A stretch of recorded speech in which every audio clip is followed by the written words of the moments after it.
So I want to welcome everyone to the inaugural podcast for Urgent Conversations with Martin and Colin. I don't think we have the budget for this yet, Colin. I don't think we do. You can check.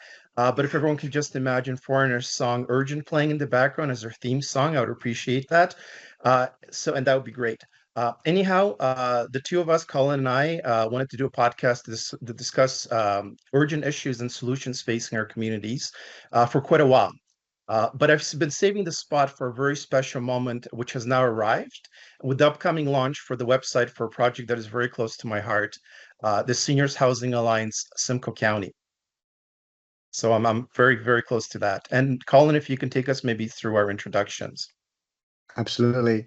So today we are having an urgent conversation and honored to speak with four extraordinary leaders who are catalysts for change in their communities. They're dedicating their energy to tackling the seniors' housing crisis in Simcoe County and developing alternatives to institutional care. These four volunteers are the driving force behind the Seniors Housing Alliance, Simcoe County.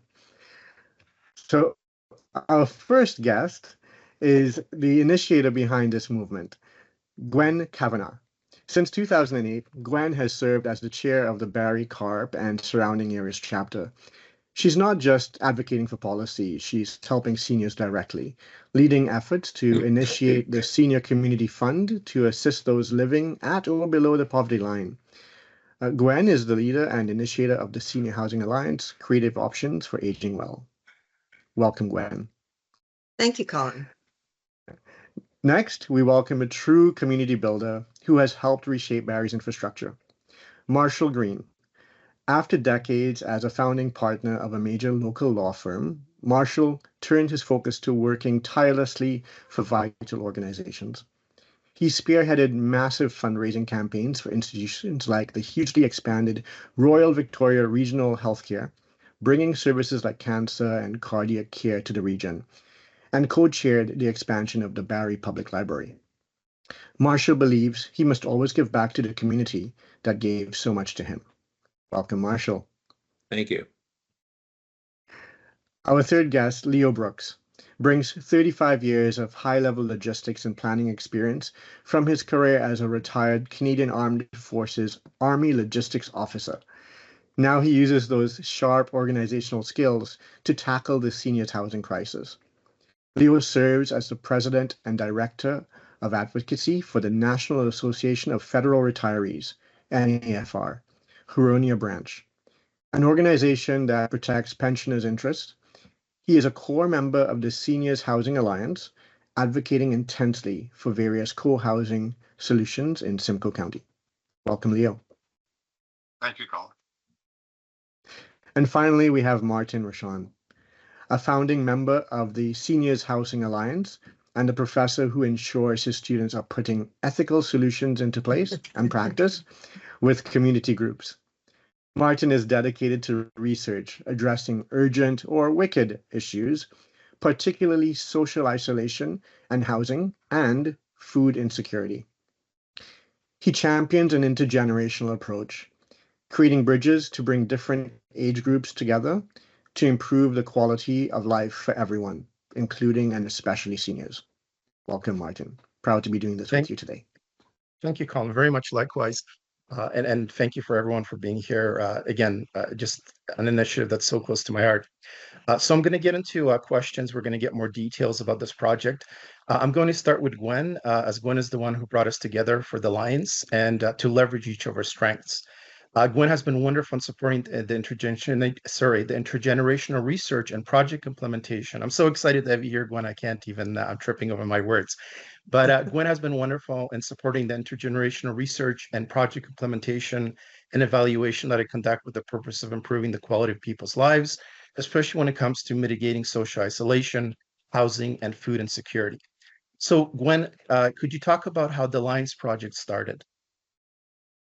Well, really, it goes back to my early days when I started the Barrie Carp chapter. It was all because of one client who was in a retirement home, and he tried to pass the days by sleeping. He would go down for a meal, come back up and sleep. He was shy, and he just couldn't handle, the interaction with all the women around him. So when I would visit him, he'd sit up and we'd have long, wonderful conversations. And that was when I first clued into the fact that we were missing certain things in the senior population, that there were ways and means we could handle things that would be a better life for our seniors. I didn't understand, for instance, why they wouldn't have taken one of their empty rooms, put a TV in it, and called it the sports bar for the gentlemen. Like sometimes it's simple, sometimes it isn't. Mhm. That led me to starting the chapter. And then as we went on, I fought over the years and never seemed to get anywhere. Discouraged, got in front of 3 ministries at one point, but we were 2 weeks from an election, got lost in the shuffle. So being fed up, I thought I need drastic measures. So I called out to 7 people I knew from around the country that I had met through various instances and asked them if they would come do me the honor of coming to Barrie and meeting at the library. So 8 of us met at the library in September 2023. We talked about the missing middle and we came up with the name Senior Housing Alliance. And that was the start. So Awesome. I know from my end, there's a lot of perseverance as you've gone if you've gone through the different challenges and bringing people together. But maybe if you can just also say, the position we're in now, what are the key factors that are holding back our movement forward? So from all my years of fighting and not getting anywhere, I have come to realize that didn't matter which government was in, they just didn't look at the problem. They totally ignored it. So there's this missing about 60% of the population that has nowhere to go if they leave their house, except perhaps long-term care, which they don't want to go to, and which you can't get into anyhow with a 50,000 waiting list. I mean, if you have lots of money, you can go to retirement homes, but that's maybe 10% of the population. So what we're trying to do is fill in that missing middle. What we're trying to do is find ways, pillars that we have come up with that will assist people to move on with their lives. So for instance, first one was, putting seniors or students and seniors together. And then the second one was modifying your home. So, you have maybe a ramp to get in or wider doorways, rails in your bathroom, all the things that you might need to be able to live there longer. But the one dear to my heart is co-housing, think the Golden Girls, where we put 4, 5, or 6 people into either a purpose-built or a renovated home, and they share. You don't just throw people together. There's a whole rigmarole to put the right people together and to come up with all the right solutions. These people then, they become their own family. They do away with isolation. They get to share all the expenses. So they might have money left to travel or to help their family. It does away with elder abuse and it scams, and it does something for the family too. The family no longer have to be caregivers. You take that burden of lift off their shoulders, which I think is a good thing. And they can go back to being daughters and sons, not just 24-hour caregivers. So that's another great aspect of it. And now they can go out and just go on the family outings or go to church or Rotary Club or whatever they had belonged to before. And they have this solid background behind them now. And we want them to thrive. We want them to still have control of their lives. And I just feel like co-housing to me is one of the real possible solutions for about 60% of our families. Thank you, Gwen. Colin, unless you have a follow-up question, I'm going to move over to Marshall. So let me know.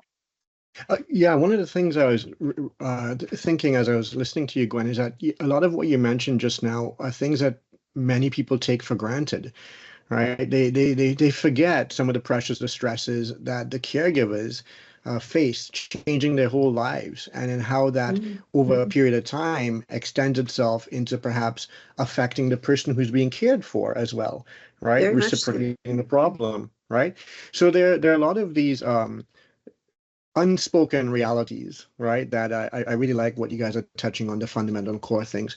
Is there one particular example that you believe was the catalyst for you that made you wake up that day and say, "Hey, let's solve this problem now," right? Is there Oh, one that it you was can think of? very interesting. I was at a Chamber of Commerce meeting in Bracebridge, and it was held at the very first co-house in Canada that Shelley Raymond ran. She had opened it up in desperation for her father, having, gone around the world and looked at different solutions. So this was 4 people, her father and 3 women. He kind of liked that. And so as we came into this home, we were greeted by the 4 owners, and they were so eager to show us their suites and show us around their home. And what struck me right away was how happy they were. They just bubbled. And then I hunted down Shelley and spent the rest of the day having her explain it all to me, and then having her come back and talking to my board. And we did start a housing committee after that. Thank you. I Thank painted you. a very good picture. Thank you. Thank you. Great question, Colin. So I'm going to move over to Marshall, and there's a number of questions that I wanted to ask you, and so ask 2 of them at the same time. I repeat the second one if we need to come back to it. So in a way similar to Gwen's, but I wanted to get into how you got involved with this project. I know you had extensive time working on seniors issues with Simcoe County, so I want to touch on that first. And then I also do know that you have a very specific example you wanted to share with us. So I want to make sure we come back to that as a second question or a share in that way. But to start us off with your experience and touching on Simcoe County specifically. Yeah, my involvement with this organization largely goes to Gwen. I have a big problem with not following the needs or the requests of strong women, and Gwen is certainly one of those.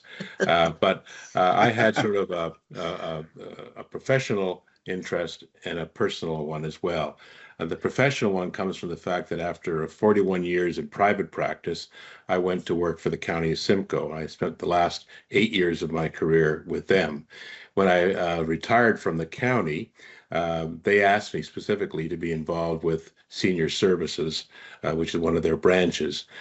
Through that, I met Gwen and got involved with her project. I could talk as well about the personal aspect as well. My mother-in-law was 89 years old when we finally talked her into leaving her family home in Etobicoke. She was a very active woman up to that point.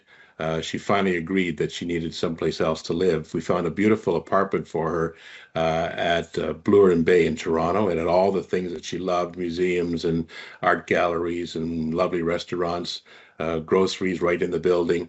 But at that point, she was having trouble walking. She was having trouble hearing and seeing, so she couldn't really enjoy all these things that she usually loved. And on top of that, the building was filled with younger people, so there wasn't really the community that she would have enjoyed. And it ended up at the situation where my brother-in-law came to the condo one morning, to the apartment one morning, and found her lying underneath the vanity. She'd been there for 36 hours, collapsed on the ground. At that point, we looked at a retirement home / long-term care for her. When I heard of Shelley's model, that really, Shelley Raymond that Gwen just talked about, when I heard of her model, I thought this was perfect. A community, a home that had 3 or 4 units in it, in which the people of her age, that she could fight she would have a community to live in and fight the loneliness that she obviously had in the apartment that she was in. By the time she got to the long-term care home, the retirement home, she really wasn't great at meeting new people, and it was sort of a sad way for her to finish her life. She lived to be 34 days short of 100 years. She lived through COVID, but it was really the last few years were pretty miserable for her. And from that, I thought I learned the importance of fighting loneliness, having a community that you can grow old with. Interestingly, as well, from a personal point of view, we moved from our family home to a smaller home, bungalow. When we moved into the bungalow, my wife said, "This is a 10-year situation. At the end of 10 years, we're moving to a condominium with other people." Our whole neighborhood had changed. Younger families had moved in, and in 8 years, we actually moved to the condominium that we now live in, which is really made up about, I'm guessing about 60% of the people here are 60 years or older. And we have a wonderful community here. There's a women's walking group. There's mahjong. There's all sorts of games that are played in the party room all week long. So my concern, which I think we're working on now, is fighting loneliness, having a community to grow old with, so that you don't have to depend on family for your entertainment, for the people who you meet day to day. Thank you, Marshall. I just wanted to really thank you for sharing that specific example, because I think that really helps people to really see what is being faced. And in terms of the communities too. So, for instance, in Barrie we have NORCs that we're working on, natural recurring retirement communities, but there's transportation issues obviously around that too, making sure people can still get around the city and access all the different points as well, maybe that aren't as closely available due to transportation challenges as well.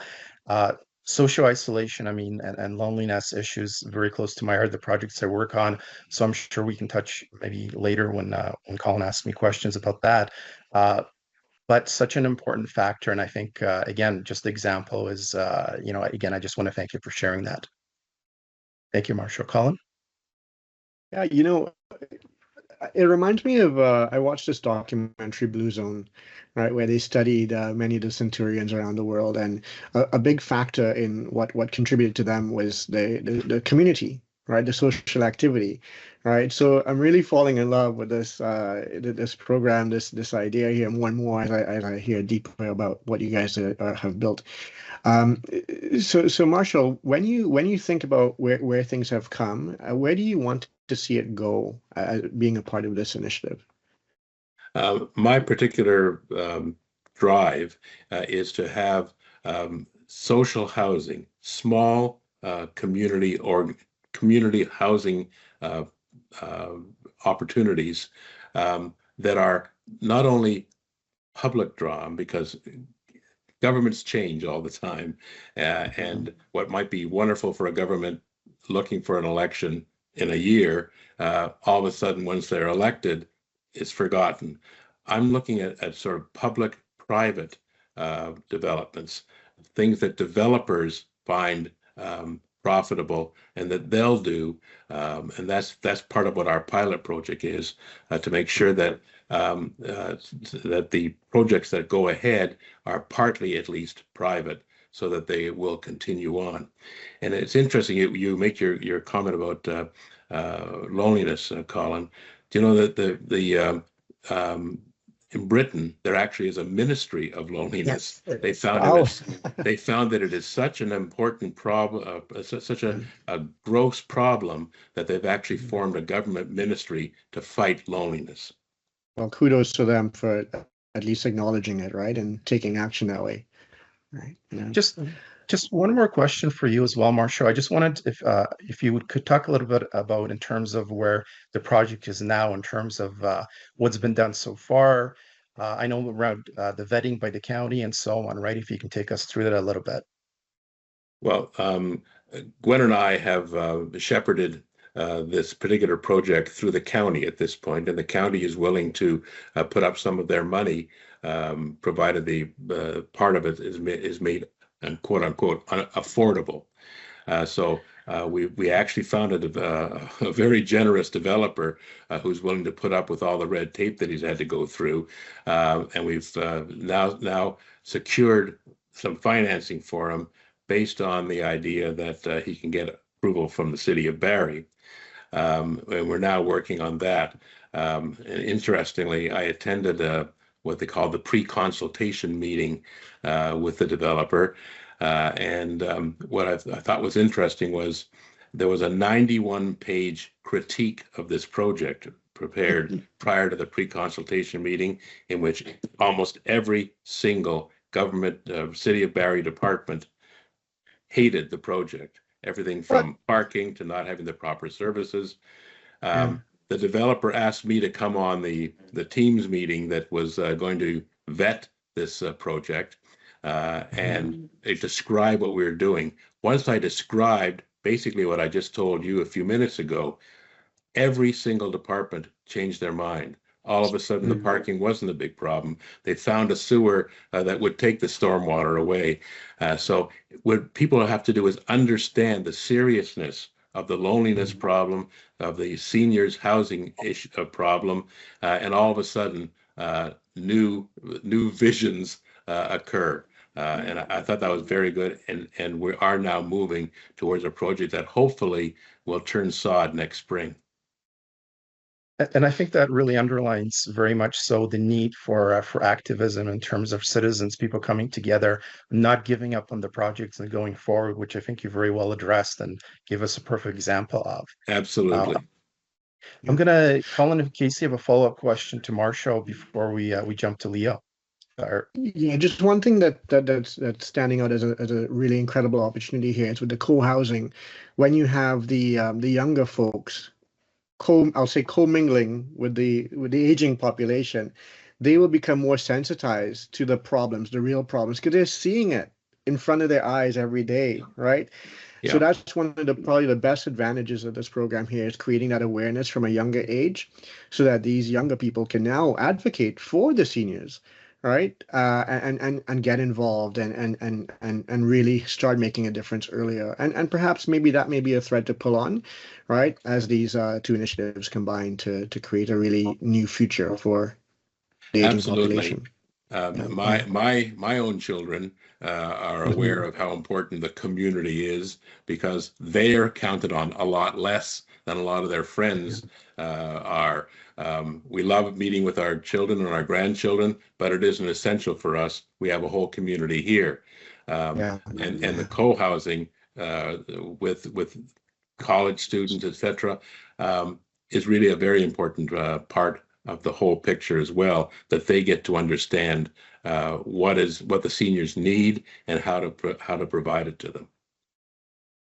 Thank you. I appreciate those questions and the comments too, because it really stresses how we need to keep the momentum going by having different generations interact together and keep the momentum, and also the numbers of people supporting it. So very much appreciate that you brought that up, Colin, Marshall, for the reply. So I'm going to jump over to Leo. The first question that I have for you is just take us through how you got involved and your experiences with the Alliance.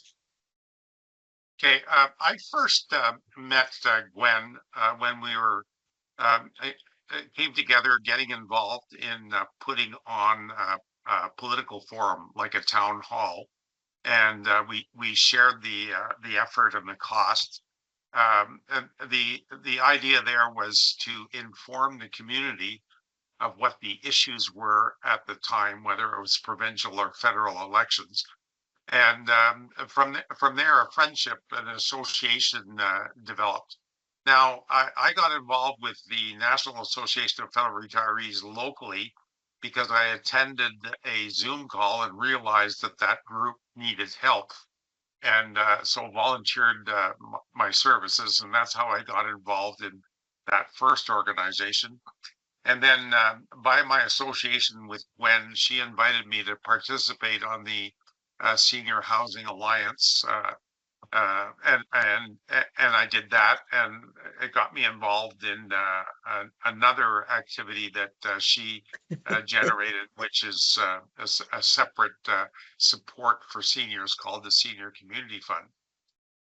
So the relationship's being great, but I'd like to tell you how I got to this point, and what I personally bring to the table. I must say that we're all very passionate in our own way about this, and that's why we are a good team. I spent many years in the military, not only serving our country, but because when you're in the military and you've got a group, they're like a family. And so you're also serving the subordinates to you. And it was just my nature to make sure that my soldiers were taken care of, whether it was for financial advice or whether it was for helping them with emotional issues that they had, and also enabling them to prepare for their future, by bringing in ideas and sharing them with them. And I was always very protective of my soldiers in terms of issues of harassment or whatever. And we know that's been in the paper to various degrees. Fast forward a long career of serving into my retirement life. And prior to that, I was appointed the executor by my parents. And I learned then what it was like for them to go from a home into a institution that was privately run. And they varied between some that provided good service or some that were very good looking, but didn't provide as many services, to eventually discovering community care access centers, which were government regulated in terms of how they are run, how they were populated with staff, and how they were structured. And the service was quite good. And all this time, I was even having a discussion with my siblings in that I was hell bent that my parents would be living in dignity. So no matter what they needed, I told the staff at the homes we're at, I made sure that they were well taken care of, and I visited them frequently.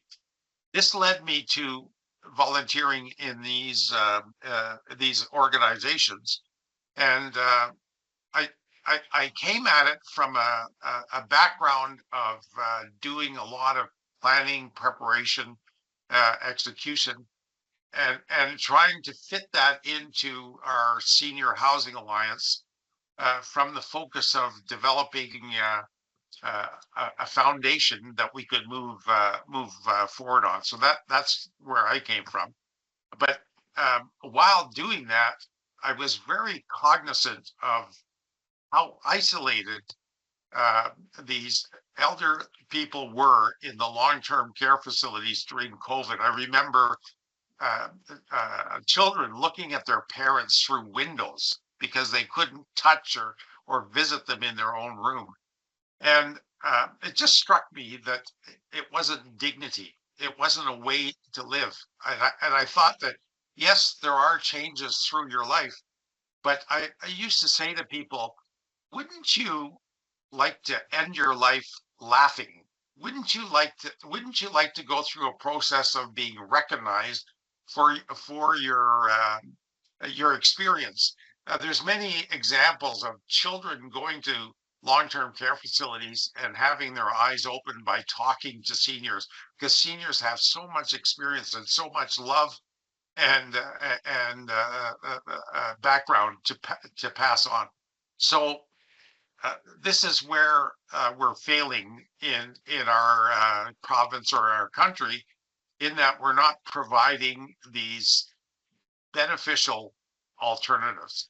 And the Senior Housing Alliance, just one of many organizations, are trying to do something about it. And when you think about it, it just absolutely makes sense to take the burden off of families, to take the burden off of the individuals, and to provide them with a milieu that they can enjoy themselves, have dignity, feel good about what they're doing, and yet have a separate life from the relationships with their outside friends and their family.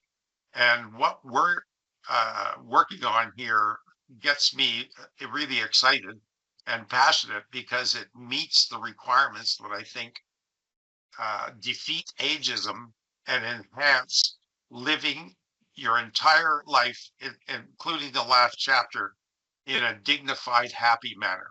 So that's where I've come from.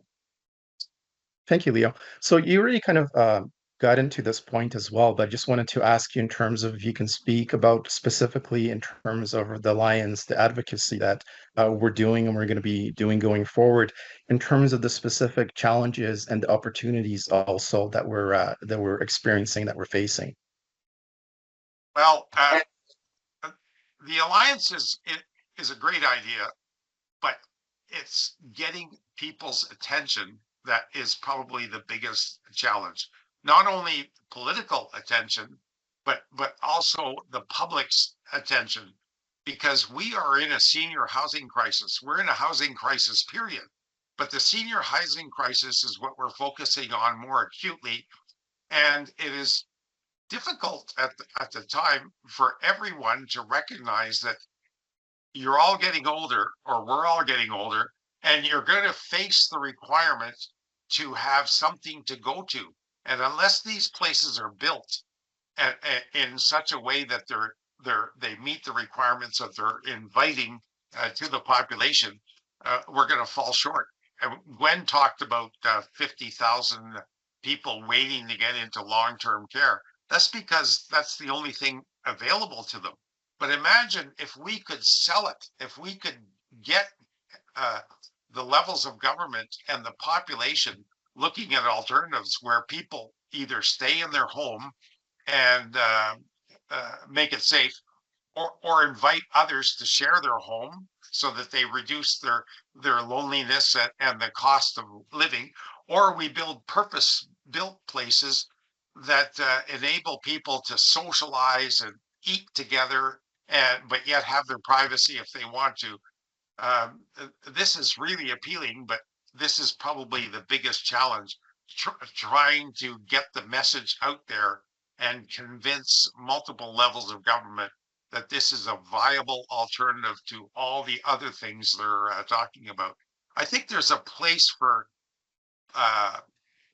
private funded institutions, but they're not the be all and end all. I think we can offer a lot more by going with nonprofits or a mixture, and a lot more.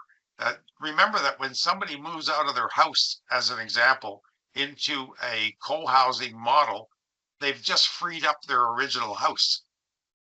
Well, if you take 6 people and put them in a pod, you've freed up theoretically 6 houses. That's very powerful.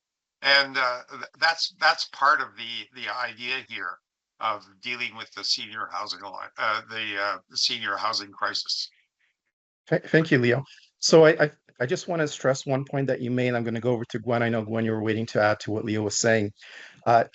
It's a key point that there has to be not only the group coming together, citizens coming together, but complication of going across and getting the support that's long term and across the 3 levels of government. So I just wanted to stress the point that you brought up. So very much that's enough for that. Also, we're working together as an alliance for having different meetings with different politicians, and there's no bad turn in the sense of that we're all working together just to make really clear improvements that help people in a crisis situation.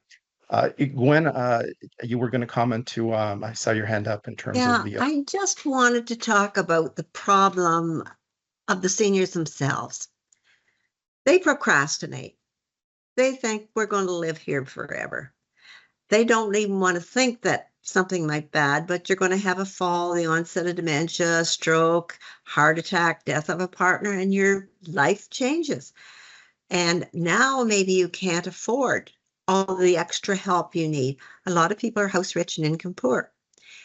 So if they could be talked into thinking about their future and making some plans instead of letting somebody else make them for them, because I wouldn't want that, then they could plan out their life and maybe move into a co-house or whatever particular choice they would make depending on their circumstances.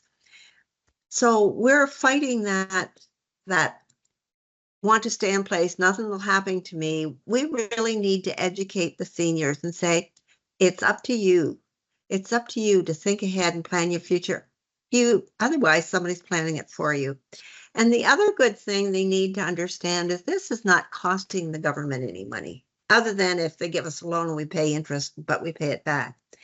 This is self-supporting yourself. This is still being independent and making decisions. Yes, you're making them with 4, 5, or 6 people in that house, but you have a say in everything. You keep your dignity. And now you will have money left over. You still on the real estate ladder if you buy in. You have money for travel and you can pick up and go just like that. Or you have money to help your children. You know, there's just so many things that we need to, I guess, reach people in their minds and get them to accept the fact that, yes, you're going to get old, and yes, you better start thinking about how you want to spend it. That's it. I think the key point also too that you're making in there, Gwen, is that the planning, right, to make sure that it's a quality of life, not just the life that we're going through, but to Absolutely. maintain that quality throughout. I saw Marshall's hand go up, and then maybe Leo, and I'm going to throw it right back to Colin. Yeah. I just wanted to add to one of Gwen's points, the Shelley Raymond example of the taking of home, or in the pilot project, we're taking floors of a building and having 2 or 3 units. Shelley did this for her father that was her example that we've been building on, and the 4 people in that home, Shelley's father and the 3 women who were living with him, lived out their entire lives in that home. And then when the last of them had passed away, she did a spreadsheet for us that she took, that she brought to us. And the per month cost of the seniors who were living in that co-housing situation was $1,700 per month. My mother-in-law, in her home that she lived her last 7 or 8 years, was $6,800 per month. And Wow. every time she needed other little help, she needs help getting dressed in the morning, $25 per day. Every day it was another, turn the TV on. She needed some help. She couldn't figure out the channels. So the costs are so much reduced for government and for the individual seniors that it becomes an affordable situation, not only a more desirable one. Thank you, Marshall. And definitely with crushing costs that people are encountering, finding, solutions that are basically long-term and affordable are the key points. So that's, again, a point that I think the Alliance will be making over and over again. And thank you for bringing that up, Marshall. So Leo, and then I'm again back to Colin.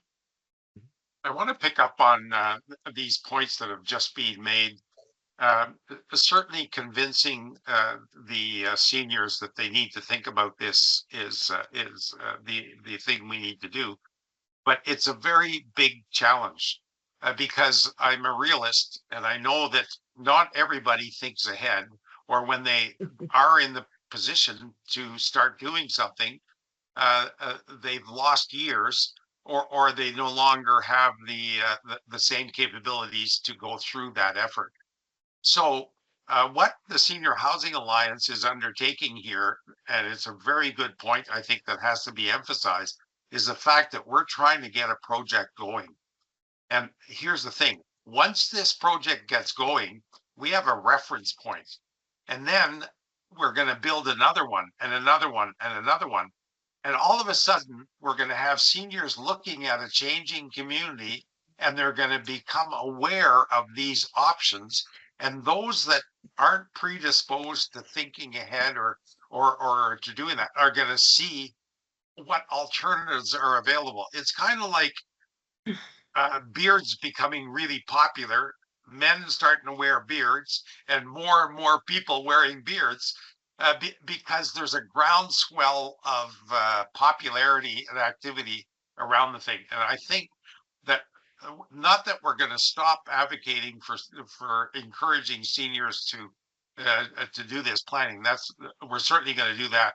But at the same time, we're going to get buy-in from other organizations and the government, and we're going to get these pilot projects going so that they're all of the keys of the piano are being played, and people are becoming more and more aware of the possibilities in their community, which they may not have thought about earlier. Okay, and I think that's going to be, it's advocacy, but it's explaining how we're advocating and how we think we might be able to get there. Thank you, Leo. So first of all, on a personal level, I want to thank you for the support of beards, and I do hope that you be growing one as well to show even more support. But but the key point that I want to get to is, so I found this, through my work back with Service Canada. I love pilot projects and working on them, and I think that's a key point for us as well. Once you have a pilot project that's well developed, you can still adjust it to different areas, whether it's in Ontario and other places. But it's something for people to look at to create a faster way, a way where they're not stumbling over the things maybe that we've had to deal with as we're going. It's such an important part just to have those pilots in place. So I want to stress that point as well for us, and that because that is one of our goals, very clearly. Colin, over to you. Yeah, thanks everyone. I really like that the story is unfolding very well here.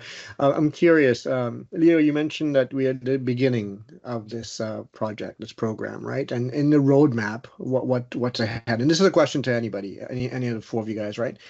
What is the roadmap ahead? And what do you guys feel are some of the critical key success factors, right, to help this vision become realized?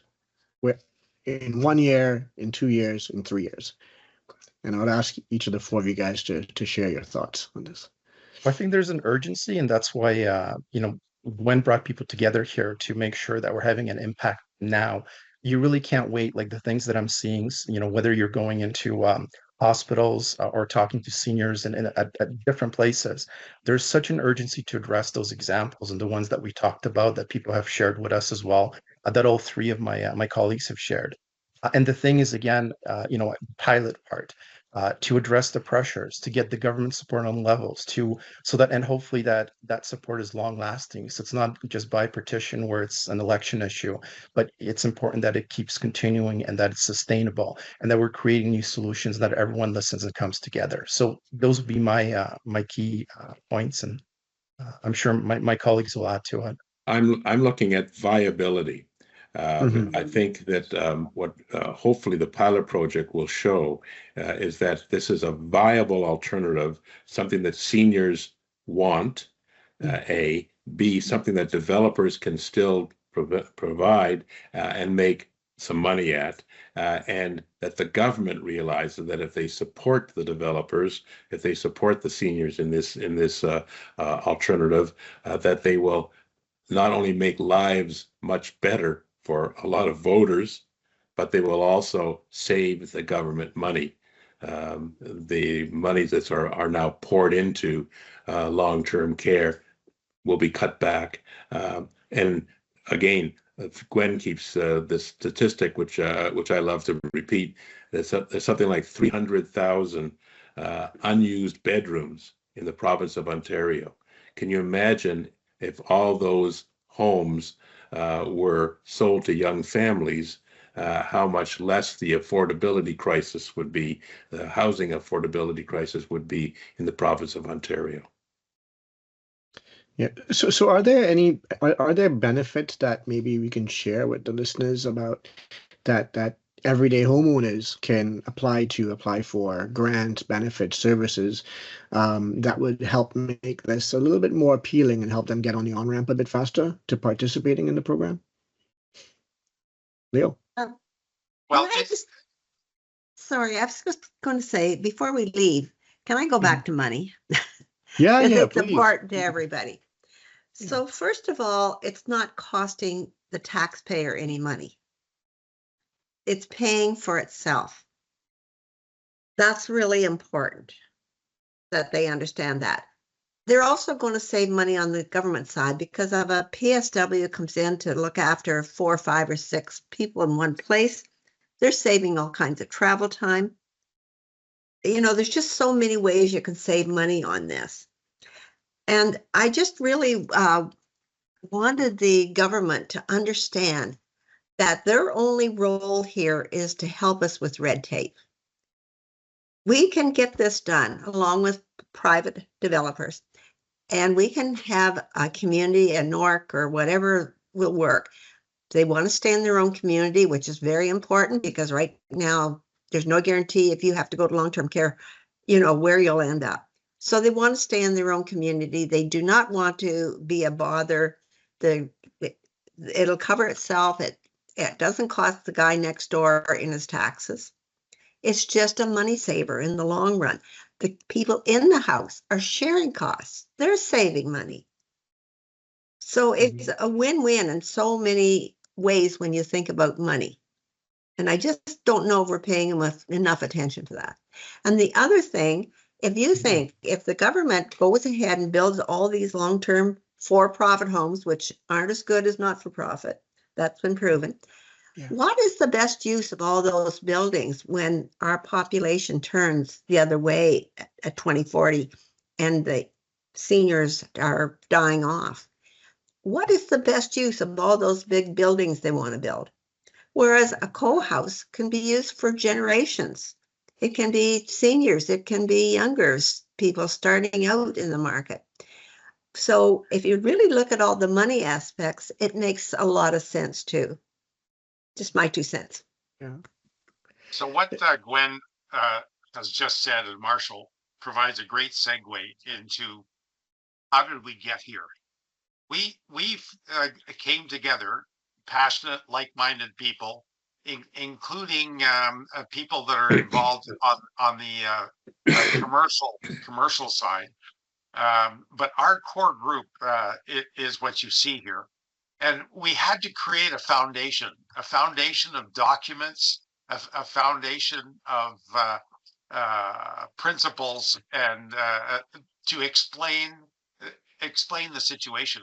And we've now come to the point where we are launching a web page very soon, which will allow people to read into what we're talking about. And that vehicle will enable us to speak to levels of government, organizations, private citizens, so on and so forth, to let them understand where we're coming from. Now, when we're looking at government can provide funding to get these not-for-profit things going. Government can reduce red tape, as Gwen suggested, and allow planning factors to exist that are supportive of this initiative.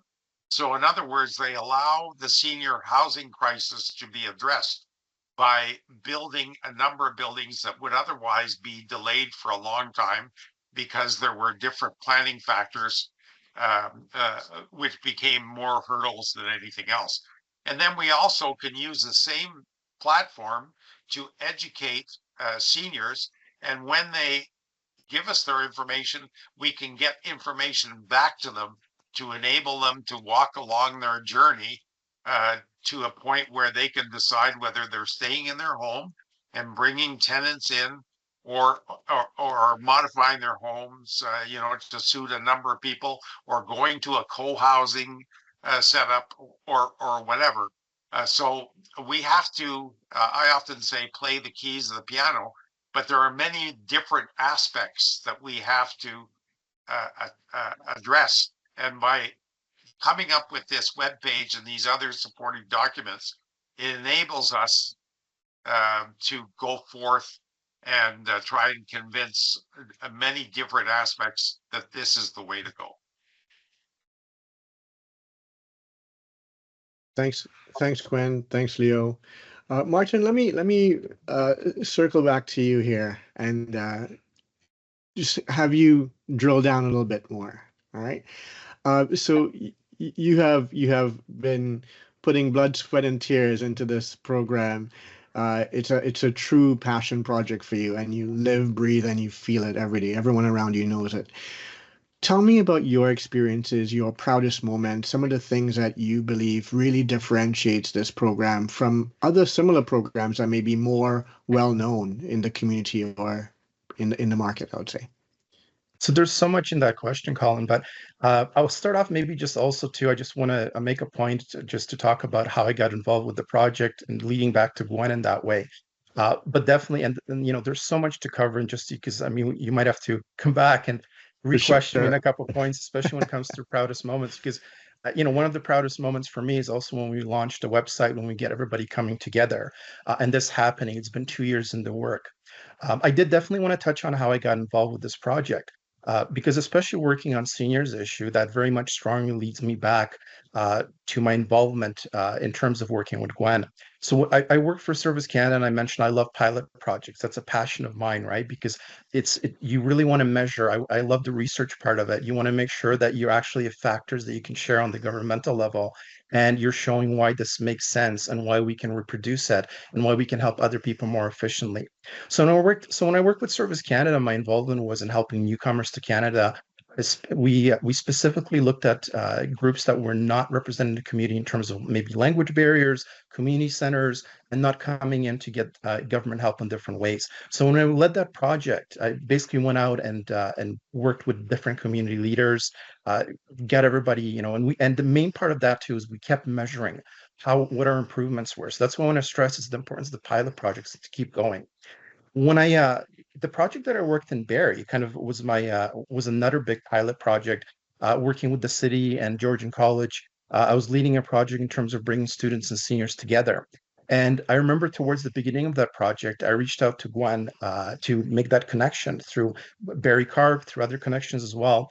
And it was just such a wonderful connection that you can see. And I immediately, I think, I hope you don't mind I say this, Glenn, but we just clicked. We knew that there were so many issues that needed to be addressed. And Gwen really is a force for bringing people together, which is a key factor. And that's what the Alliance is about, getting people on board. Even the fact, Colin, I appreciate that you came on here to help us. Our podcast, our very first launch that we were planning for quite a while, is about this issue. Like that actually makes me incredibly proud that we waited for that perfect moment and we can get the momentum going forward. Uh, and I do want to thank Marsha and Leo as well. And there are other people that we work very closely with every day that makes such an impact. Again, you asked me such a loaded question with so many things in there, Colin. Um, but there's a statement that I can make in terms of I just want to say that finding reproducible solutions, that reproduction of it, I want to really stress for housing security continues to grow as a pressing issue all over Canada. We're looking at it in Simcoe County, but I think this pilot will also have opportunities to be reproduced widely across the province and further on. And people are facing, it's a horrible domino effect that I'm always seeing when it comes to the issue of food insecurity and housing. People are constantly making a choice between the two, which is it's a horrendous issue that we really need to address. So by addressing housing and working, you automatically start working on food insecurity issues. To me, I find the overlap. So I'll leave it at that unless you circle me back to something I missed, Colin, because it was such a loaded question. Yeah, well, there's no, thank you for that, Martin. And yes, we will layer it in. We'll come back to a bunch of things.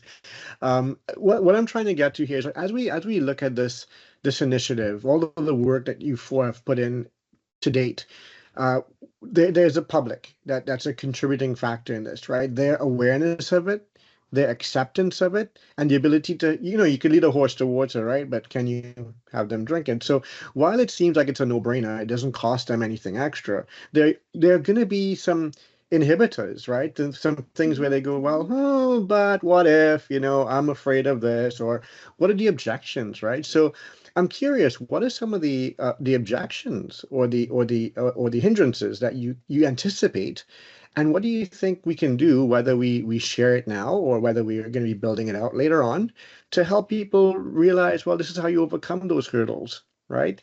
And what are some of the things that they can do, right? And not be afraid to join. I know Leo's waiting to jump in as well, so I'll be really brief. But I think one of the things Marcia gave such a good illustration in terms of, because that's what we run into all the time. And again, I think, if the group agrees with me or not, is that you have a pilot project, a presentation, you have a meeting on the political side with other groups, and people can tell you 20 reasons why you can't do it. I think Marcia said 91 reasons, which it could be 100, it could be 1,000.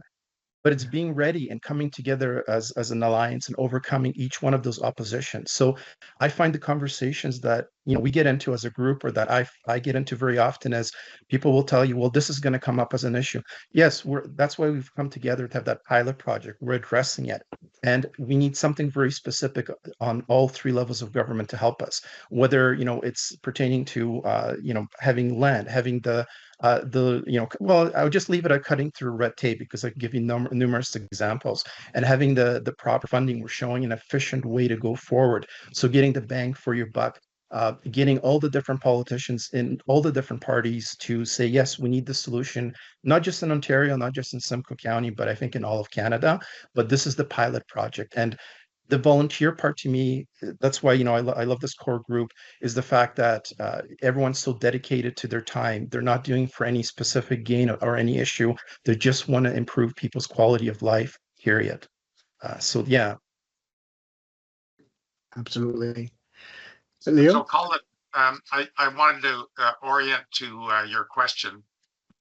During our discussions, we became convinced that our focus should be on Simcoe County. And where this started from is, this is a worldwide problem. And there are examples in Japan, there are examples in Europe of how countries have taken the initiative and done things differently. There are examples across our own country and in North America of how things have been addressed. But each of these areas has different rules and regulations. And so while they're an interesting example to us, we decided to focus on Ontario, and more specifically Simcoe County, because we had commonality amongst municipalities, amongst the province and the federal government, that would allow us to work in a milieu of common regulations. Now, they're not all exactly the same, but it's a lot simpler to work in Simcoe County than it is to try and implement something that's being recommended in Denmark, or something that's being done in BC, when it's a different set of rules and regulations. So that in effect is why we focused on Simcoe County, and it's within our catchment area, and we can get to these 18 municipalities, and we can get we're very close to the seat of provincial government, and so on and so forth. So that's why we're doing it. A good example of getting the word out there is, I wasn't familiar with co-ops until I heard somebody describe what it's like to live in a co-op. This woman lived in a 3-bedroom townhouse in a co-op with her children. And when her children left, she was able to stay, when she was living in the co-op, she was able to get support from the community for taking care of her children and stuff, babysitting. And it was a really family environment. Then when they left, she was able to move into a 1-bedroom apartment, living in the co-op, and still benefiting from having a part ownership, but living in that community. Then her daughter decided she was going to go back to school and was going to move back in with her mother. And her mother was able to get a 2-bedroom place to accommodate within this co-op. And the person couldn't say enough about the community feeling and how there was support and activities in that. And when you understand what it means to be a co-op, which CMHC stopped supporting about 15, 20 years ago, but are now coming back to the fore, and we find people that are on a waiting list to get into the co-op because they understand what the quality of that life can be and will be. It's a good segue into what we're proposing as well. Many of the things we're talking about are cooperative, where you still maintain your own privacy, but you share certain benefits. And it's a lot cheaper, a lot more social way of living. And if you're becoming a senior, it's tough work taking care of your own property. It's a lot better to be sharing it with somebody else, sharing the burden, and having sharing the cost of bringing in people to do things on your behalf. So that's where we've arrived at this, and we're going to be able to target these different entities that I talked about, whether it's people, showing them the example of the pilot project, or stories that we bring of people that have experienced and what they like and don't like, and governments about reducing red tape in that. Because our team, our broader team of 8, 9 people, have got a variety of stories and experiences that are very powerful in terms of changing things to make us to help us address this senior housing crisis. Actually, I like the reference back to the co-op housing model. That may be just a predecessor to what you guys are starting here. Right. Yeah. So what about safety? Do these groups sort of self-organize and collect the people that they want to live with, and then they approach you, or do you help match? Gwen, you wanted to? No, we have, this was all done originally by Shelley Raymond, Soterico Housing. So we are not starting from scratch. She has a whole process for putting the right people together. It's over 200 questions. It's interviews with their family, because I might say I'm able to do something and my son's behind me going, so you're trying. So basically there's the ABC house. Do I belong in an A house, a B house, or a C house to start with? Right. So the A house being the Golden Girls, the B house needing some help, and the C house needs help every day. So there are all kinds of considerations to which house you go to. And then that house itself will decide whether it's smoking or pets or whatever. And then if when it becomes a C house, they will be hiring help every day, and that coordinator will help them do it. They will have their monthly meeting, family can attend, they will sit down and decide amongst themselves what they need. Do we need somebody to do the laundry? Do we need a housekeeper? Do we need somebody to give us medication reminders? And then they will decide, and the coordinator will help them come to a decision.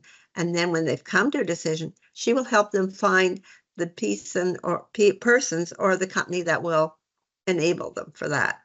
She has all kinds of manuals and everything for keeping track of everything, like when the last furnace man came, what he did, what it cost. Like nothing is left to chance. So as they decline, which most of us will, there are ways to help with that, but they will still be a part of the decision making, which I feel is so important to so many of us. So this, what I call the activities of daily living and how it all comes about, and this coordinator helps with the right people. To me, that's what makes it a success. You're not just throwing people in and expecting it to work. There's help from day one. So I know Marcia is on deck to answer as well. I just want to touch on a couple points. One that Leo made, I don't want to lose that thread. I want to just mention something briefly about safety. So it's very important to know, yes, that we're focusing on Simcoe County. So for instance, in my research in the groups I work with a group that's across numerous universities, including York University, St. Paul University, University of Ottawa, numerous others in various countries. So when for instance, you look at the Japan example, yes, it's very different there in terms of, for instance, if I pick on that, where very often prior generations automatically leave the house or the dwelling to the generations behind them, right? But so it's very important that we look at, and I do this in the studies, we look at what can be adapted and what can't be. So just want to stress that point, that it is very important to look at Simcoe County specifically. Then, in the future, you can look at Ontario, you can look at Canada. So when you build those pilots, you're looking at them in terms of there are little things that we can adjust here based on different regulations and so on. And then the safety aspect that I just want to mention is, so for instance, when I worked on student senior matching, we do vulnerable sector screening as an example, right? And there's a numerous other number of things that you do. So Gwen talked about Shelley's program in terms of screening questions, very much the same on programs I've done where you do numerous questions, even some that might seem repetitive, but it's very important to get those clear matches, and safety is such a priority. it's such a lengthy topic too that I would encourage people to contact us once our website will be launched very shortly prior to October 1st, so we can address their concerns and you can discuss it with them further. Because I think that we could have a whole podcast on as well, but it's very important that people are definitely feel that they're safe and that we're addressing those issues. So I'll jump over to Marshall because I know you're waiting patiently for us to get out of your way here, so you can address a couple of issues. I wanted to address the question that Colin raised about what stands in the way, what resistance are we getting, and I think to sum it all up, change is a big problem for people generally, and a really big problem for seniors. I don't think a lot of people see the changes that are occurring around them. You know, we built our family home on a cul-de-sac. We raised our three children there. Our three children played with all the other children in the neighborhood on the in the circle on our cul-de-sac, and those children grew up and they moved away. And we had empty rooms. We had a travel book room, and we had a wrapping paper room that were previously bedrooms that weren't being used. And but we did. My wife saw. I think she was watching her mother, and she noticed a change. But I didn't notice a change, and I resisted the idea of moving to a smaller house, which we eventually did, and then moved to a condominium. I didn't know. I didn't feel the change that was occurring in our neighborhood until on one of the little walks that my wife and I took one evening. Uh, One of the teenagers from the new families in the area. We had a beautiful school in our area, so it was very attractive to young families. And this teenager's job was to walk the family dog. And she came up to the two of us doing our little walk at night, and she said, "You two are the cutest couple." And then all of a sudden I realized we're now the old people in the neighborhood. And that's why there aren't any people, or very few people that we used to meet with and play with in our area. And that's when I thought the next thing will be loneliness. And we have to move to somewhere where there's more of a community. And believe me, in this condominium in which 60% of the people are over 60 years old, there's lots to do that we like to do. But the whole idea of change is very, very difficult to get over, particularly for people who've lived decades in the same neighborhood, doing the same things with the same people, yet those people are dying off. Yeah. Yeah. Yeah, no, it's good that it's good when you can recognize the signs, whether it's with your partner or whether it's by yourself, that maybe you need to be around people now, right? Whether for social reasons, for care reasons, right? So that's important. So when somebody says to themselves, "Okay, I'm ready to go live with other people," right? Co-housing. From that point till the time they're in the house, what's the average length of time that process takes or should take? I think that's a very separate That's one in terms of how long it takes versus how long it should take. So I think those would be two very separate answers that we can go into. And there are so many complications, so I'll let people jump into, and I'm not going to spend too much time on it. But what I would say is that your first step to expedite it, hopefully, would be to contact the Seniors Housing Alliance in Simcoe County, so we can help you save time to find the right solution, ideally. But yeah, again, I think separate the question to two, Colin, because it would be such a different answer, I would say. And I'll move aside for my colleagues here. So part A, Well, yeah, I, go ahead. You know. I can tell you that if we provide the opportunities, then there's the choice. Then that process can happen more quickly. When we don't have a pilot project, when we don't have multiple alternatives, it's going to take longer for people to make this transition. We have links to people that will do home modifications or people that will renovate houses to make them suitable for seniors. But until you have those, there's going to be a delay. Now, from my personal experience, in order to enable my parents to transition to a retirement residence, I had a friend that was a nurse, and I was out of the country at the time, but she took my parents to participate, observe the living conditions at one of these residents, and see the social aspect, eat the meals, enjoy the food and that. And so it was a slow, gentle process of convincing them that this was a good alternative, and they began to embrace it. So that's one way to do it. But if you've only got retirement residences that you're looking at, your choices are more limited. Whereas we would hope that we would be able to show the public, whether it's through PowerPoint presentations or whatever, that here are a number of alternatives that you can consider. And when you could even visit some of these and experience what they're like and make your own decision, that process would certainly go faster, but you've got to have those options available. And I You won't think be Gwen was waiting 40,000 to. on the Sorry. list. You won't be Pardon me? 40,000 on the list. No. No, I think we will have a spot where people can fill in applications for co-housing, for instance, if they're interested.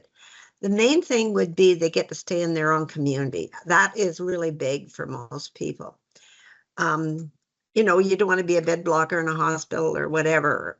So it is a transition, but you're going to get to stay in your own community. I think we have to go after that sandwich generation too, because they're going to be very much helping the parent decide what they want to do. And I just think by going after the whole family to provide, this will happen, this will happen, this will happen, this will happen. Now you don't have to have any guilt. The parent says, yes, I'll have money left over if I sell my house. That'd be nice. I always did want to take a trip to wherever. And then I can just see the family saying, well, then you can help me with a down payment, Mom. I can just see all those things happening. But the thing is, we have to set this website up so that they can get the general feel, but there is the link to an opportunity there, or there is where you could fill in an application.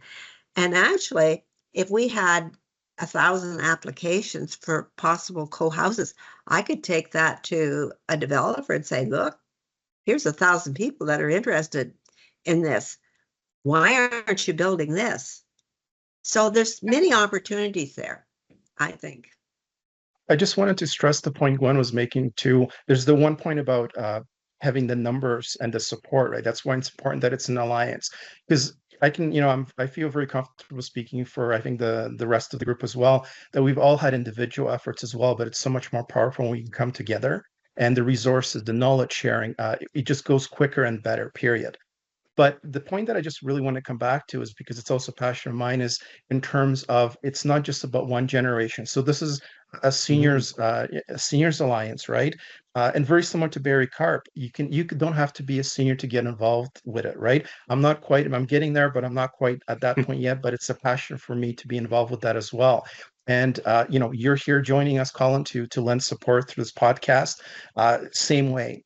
And there's power in terms of students joining us as well in different opportunities, different generations, because they're feeling the similar pressures, whether it's housing or food insecurity. And there are solutions that we can experience. And very often people make the assumptions that seniors are experiencing loneliness or social isolation or different factors. And students are very much, I'm finding in my experience, experiencing those similar pressures. And by coming together, it becomes much better. You solve it for more than just one generation at a time. So I just wanted to stress that point. Yeah, definitely a win-win, right? All around. When you think about win with a couple extra wins, right? Absolutely. I was at City of the Barrie Senior and Accessibility Committee a week ago, and they were talking about the 3 buildings that the city does assisted rent in.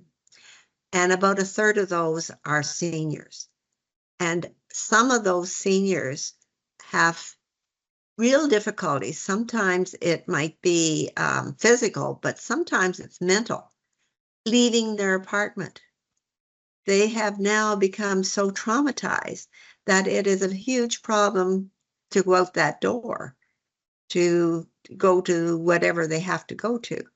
So I have to emphasize over and over that the mental health goes along with everything else here.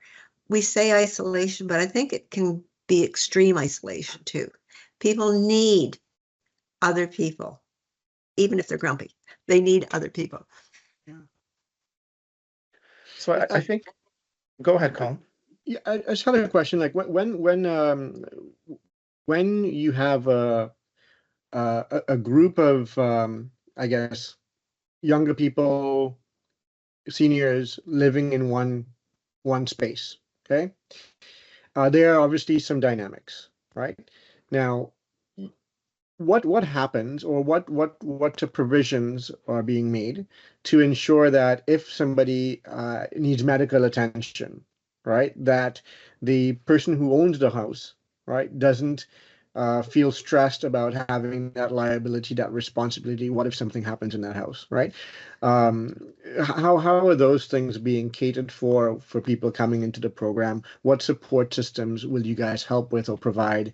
And what do you think needs to be offered? So I think first, Colin, we have to look at that with the alliance, right? The initial focus is it's not focusing on students, but it's a focus on the seniors, especially in the co-housing of seniors. When it comes to students and seniors, so a lot of the programs, for instance, that I worked on or I worked in developing, and there's different ones that have run in Toronto. One that I was lucky enough to pilot in Barrie for afterwards, right? Very important. There are screening procedures in place, but medical is something where you have to be very clear about. So, for instance, if you're matching unless you're running a very specific program. I don't want to spend too much time going on because I can give you many examples. But for instance, unless you're partnering, let's say, with medical partners, right? Normally, there are disclaimers when you put people together so that, for instance, a student is generally not specifically coming in to be a medical administrator or a medical aide, right? And again, I'll leave it at that because I don't want to take us too far. And again, unless people want to Sure. comment on it, too far on a tangent because of the focus, right? But that's a very complex issue, and you do have to have clear. It's an important point. You have to do have very clear disclaimers, different screening processes. So those are the questions involved, but you have to be very clear up front. Again, there are programs that I worked in where you specifically work with nursing departments, but you have to be ahead of time, whether at colleges and universities that, and then you link that way. So you still have to be very careful, and it's a multi-layered complexity that we could get into. And I think again, unless people want to jump in, I think it's a little bit beyond our scope in terms of what we're doing initially. Okay. Leo, you Yeah, have your hand I up. took your question a different way. Imagine that we've got a co-house and that we've got people living in the co-house. And at one point, somebody gets sicker than normally, whether it's an A type, B type, or C type. Um, Based on the experience of people that have set up these houses before us, and Shelley Raymond with Solterra was mentioned, they would have agreements in place. They would have processes in place that would enable them to deal with that sort of situation. Then there's also the possibility of when a person requires it, they could move to a B type house or a C type house. So while we're not advocating for the internal operation of the facility that gets built, it would be very much an issue that is presented to them that they need to consider it, discuss it, prepare for it, amongst the plethora of other things that they will be discussing about how they handle a disagreement with somebody in their complex, what their policies and procedures are. So that would certainly be a part of the overall package. We're not saying that activities for daily living will include direct involvement in nursing or PSW, but the community in that building can look at arrangements. But we're not saying that's part of the part of the Overall thing. package. That's right. That's right. Gwen, you're shaking your head. No, Colin, there's a monthly meeting where they sit down and they look at all the bills and pay the bills. And if there are any problems, they are worked on right then and there. Nothing's allowed to build, and the families are allowed to be at those monthly meetings. And if it is, and we don't move them from one house to another unless they became violent, that would be probably the only reason. So they will age in place, maybe at different times. Maybe Right. they'll be an A and a C house because they have kept everything, their mojo. But the thing is, unless they're violent, they're probably going to stay in that house. If I needed more care than somebody else, I might have to pay for that separately. If somebody had to dress me and undress me and nobody else needed it, I would have to pay for that separately. But we're sharing all the other costs like housekeeping, etc. And we might even share the cooking, like on Mondays it's Joe and on Sundays it's June, you know what I mean? And in Shelley's case with her dad, when he had a bit of dementia, and when he started to wonder at night, what she did was she hired a student nurse to and gave her a room and a baby monitor so that the student nurse could monitor her father. Her father was actually able to stay into that home until November. He went into the hospital in November and died in the hospital in January. So even though he had some problems, they were able to solve it. Right. Okay. There's going to have to be some help as well, because there are some pieces of legislation that will need to be looked at. The Landlord and Tenant Act, for instance, the Retirement Homes Act, and we've got to make sure But we're not a retirement home. Right, exactly. But we have to make sure that how we operate, or how the pilot project is operated, does not bring it within the definition. So there are some pieces of legislation that protect and that stand in the way. And Gwen and I are hoping to be able to deal with some of those as well. Yes, I think we're talking this afternoon. Right. So as you guys look at what comes next, so what's exciting is you're launching the website, right? And when you launch the website, that's the first step in creating broad awareness, right? You're building out an ecosystem, right? You're building out people who are going to want to participate, want to support, right? They may be service providers, they may be sponsors, they may be further advocates, right? So who do you want to step forward, right? Which groups? What types of interest are you looking for as you launch a website for people to raise their hand and say, I want to come forward and get involved in this and help build this out with you? I think we want to draw the attention of all the groups that are already out there doing things. We hope that this website will draw attention, because we know there are groups in not only Ontario, but in other provinces across Canada that are working towards some types of, care for seniors, with many different ideas. And ours is only one, but we feel it's a good one. But working with others, and why invent the wheel if somebody already has it? So that's another reason I really like the website. And it gives us clout when Marshall and I sit down with Downey on October 1st, we can point to our website. I can, when I'm talking to CARP head office, I can point to our website. It's just, it's a tool, a very advantageous tool for us. I think there are a number of things that will emanate from the website, as Gwen's mentioning, other groups that are doing the same thing or similar kinds of things that we're doing will hopefully come forward and say, can we work together? Can we help you? Can we add this to what you're doing? On top of that, we're hoping that although we're not going to make official any service providers, we're hoping that a lot of service providers will come forward and say, you're talking about someone to watch over medications. Well, our PSWs do that. So you provide a link, we'll do that. But on a non-liable basis, we're not going to screen any of these people. And the third thing, the very important thing, is we're hoping that a lot of seniors will link with us and say, either seniors or people who are caring for seniors will link with us and say, I'm looking for some other kind of alternative to the house. I can't afford, or I can't properly use this big family home that I've been staying in. Do you have some ideas that where I can find alternative accommodation? And we're hoping that we can steer some people to at least look at some of the alternatives. Right.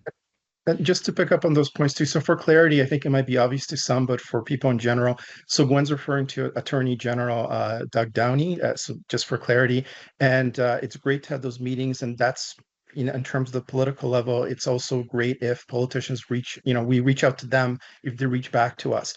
Definitely a key point is there's a lot of opportunities for providers that we could in the future refer people to. But the broad, quick answer would be if you want to help with this issue, contact us and we welcome you. We'll have discussions with you. We want to basically move ahead as well as we can and have everybody involved, no matter what your generation, no matter what your, even political affiliation, anything of that nature. We just want to make sure that we're successful going forward. And that bottom line is that people's quality of life is improved by these projects and is reproducible and improves quite quickly. So yeah. Thank you, Martin. Yeah. And I just wanted to say that in the beginning, all 8 of us worked together. The 4 people that are not here, but they have companies. So we decided for the website, we would go with the 4 people who have no dollar investment. Well, we're putting a few dollars in to get it started, but we're not going to make any money out of it. But I did want to say thank you, Leo, for the things that you came up with that helped us along the way in getting there. Because it's that military background, I guess. But, he's the one, says we need this or we need that, and so he was very instrumental in a lot of the extras that have been provided. Thank you, Leo. He's the detail man. Yeah, he is. I echo that very much. And I just want to say, though, too, that, and maybe I'll repeat it because I can't say it enough, that I do want to thank each one of you very much. It's such a pleasure when you have just a nice, positive vibration where you're working towards a common goal of just helping people. So it's really not only helping people, I should say, but it's us helping people help people. Yeah, so to each one of you, I can't say enough. Gwen, I mean, we go so far back, but in terms of, I was always working on various projects. I was much more probably student centered than student and senior. And you've also, illustrated to me how, there's a lot of projects in seniors, especially in Simcoe County as well. Marshall, I very much value everything you've done too. I want to also mention that you've received, because I know you're shy about it, but the Order of the Spirit Catcher, which is I shouldn't say it's the highest honor for the city of Barrie in terms of volunteer work and serving. So very much so. And yeah, and Leo, goes without saying, the attention to detail that you provide, amazing. And yeah, just thank you to all of you from the bottom of my heart. And thank you, Colin. And welcome to CARP too. Thank you very much. Thanks, Gwen. Yeah. Oh man, this has been a great discussion. I learned a lot. I really do. I can relate to a lot of the information you've shared. I have aging parents myself. My dad passed last year, and I got my experience with the healthcare system. Right now, my mom is aging in place, and we've been exploring some of the nuances that go around with that.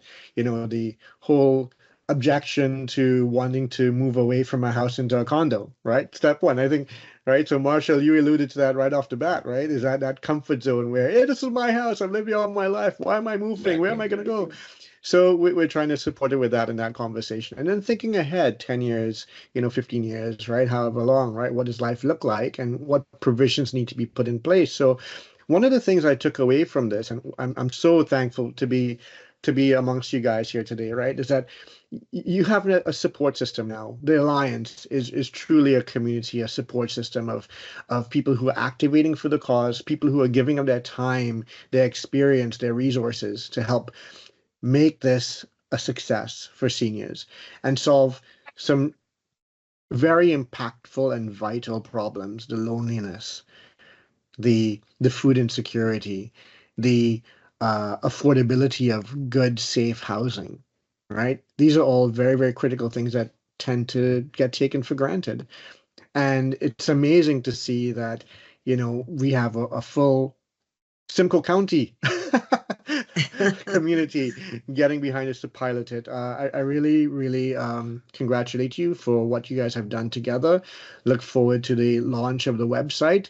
What date is that, Martin, of the website? Well, Or Gwen? it'll be we're tentatively should be the 29th of this month.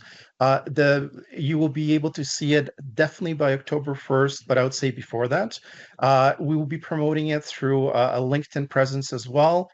We've got the podcast that I'm happy about, and thank you very much for again. I know we were going to do this for quite a while, Colin. So I'm glad that our first urgent conversation occurred with this group. I'm grateful that we started off here. So I'm very happy with that. And yeah, and again, I just want to make sure I thank you enough as well for joining me in this endeavor, and I look to future urgent conversations.